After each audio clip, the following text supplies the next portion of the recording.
ಈಗ second order derivative proof of second order derivative test ಬಗ್ಗೆ study without using of Taylor's theorem. Okay, ಈಗ ನಮಗೆ ಗೊತ್ತು ಏನು ಒಂದು ಫಂಕ್ಷನ್ ಕ್ರಿಟಿಕಲ್ ಪಾಯಿಂಟ್ ಕಂಡುಹಿಡಿಯೋದು ಹೆಂಗಂತ. ಕ್ರಿಟಿಕಲ್ ಪಾಯಿಂಟ್ನಲ್ಲಿ ಎಫ್ ಡ್ಯಾಶ್ ಆಫ್ ಸಿ ಒಂದು ಫಂಕ್ಷನ್ ಇದೆ, ಅದು ಕಂಟಿನ್ಯೂಸ್ ಆಗಿದೆ ಕ್ಲೋಸ್ಡ್ ಇಂಟರ್ವಲ್ ನಂತರ ಕ್ರಿಟಿಕಲ್ ಪಾಯಿಂಟ್ ಅಲ್ಲಿ F dash of C is equal to 0 ಆಗಿರ್ತದೆ ಅಂತ. ನಮಗೆ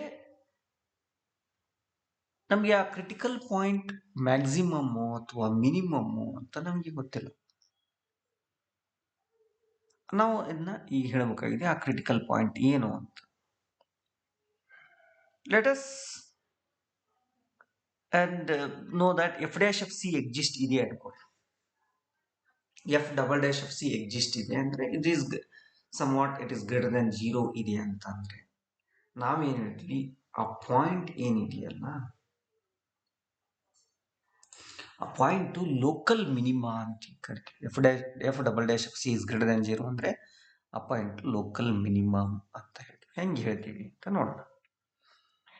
ನಮಗೆ ಗೊತ್ತು ಸ್ಟ್ಯಾಂಡರ್ಡ್ ಡೆರಿವೇಟಿವ್ ಡೆಫಿನೇಷನ್ ಪ್ರಕಾರ F double dash of C is equal to limit of F dash of C plus H minus F dash of C divided by H as H tends to 0 ಅನ್ನೋದು ಗೊತ್ತು. ಹೌದಾ? ಇದರಿಂದ ನೋಡಿ, since F dash of C is equal to 0 ಆಗಿರೋದ್ರೆ F double dash of C is equal to ಏನಾಗುತ್ತೆ, F dash of C plus H divided by H H tends to 0. F double dash of C ಈ ತರ ಆಗುತ್ತೆ. ಇಲ್ಲಿ ನೋಡಿ, F double dash of C ಏನಿದೆ greater than 0 ಇರೋದ್ರಿಂದ this quantity is greater than 0 ಆಗುತ್ತೆ. Limit of this F dash of C plus H divided by H H tends to 0 greater than 0 ಅಂದ್ರೆ suppose ಇಲ್ಲಿ ಏನಾಗುತ್ತೆ, F dash of C plus H is greater than 0 ಆಗ್ತದೆ. ಹೌದಾ? If suppose H is greater than 0 ಅನ್ಕೊಳ್ಳಿ, ಅಂದ್ರೆ ಆ derivative at C plus H derivative at C plus H ಅಂದ್ರೆ H is greater than 0 ಆದಾಗ ನಾವು derivative at the right of C ನಾವು calculate ಮಾಡ್ತೀವಿ. ಏನಾಗುತ್ತೆ, derivative H is greater than 0 ಆದಾಗ ನಾವು derivative of the function at the right of C we are going to calculate. Then it means that it is f dash of c plus h is and h is greater than 0 means the f is increasing right of c anta. If h is less than 0 andre now we are calculating derivative function at the left of c is less than 0 andre function decreasing ide at the left of c anta.